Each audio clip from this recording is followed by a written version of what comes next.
Hi everyone, I'm Kathleen Brooks and I'm the Research Director at XTB. Welcome to our latest market update video. There's been a huge amount of change in financial markets in the past week. The S&P 500 in the US rose to a record high and all eyes are on if it can get to the key 5,000 level.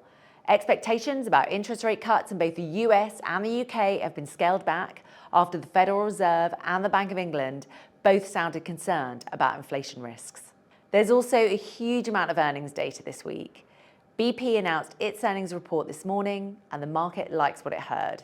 The stock price is higher by nearly 6% after they reported better than expected profits for the fourth quarter. For the rest of the week, the focus will be on more than just tech, with earnings reports for Walt Disney, Uber and Pepsi.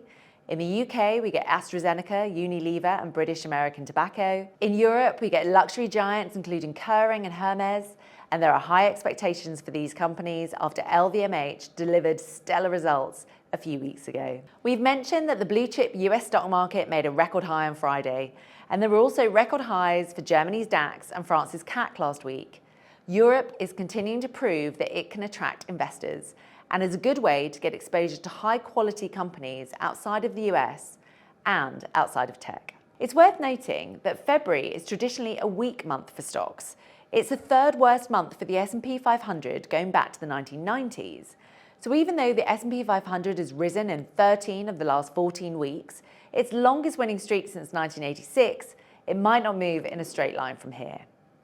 And before we go, Meta is worth a mention. We spoke about Meta's earnings last week and it delivered. There was strong earnings growth across all its major business lines. Its AI business, Reality Labs, saw sales pass the 1 billion mark for the first time, and it announced its first ever dividend. The market loved these results and Meta's share price rose 20% after the earnings report and reached a record high. At XTB, we did some digging into Meta results, and we found that the number of times AI was mentioned on the earnings call was at its lowest level for a year. We can't confirm if there's a link between the all-time high in the stock price and the fact that AI was mentioned less frequently on this earnings call, or if investors are cooling to the AI theme.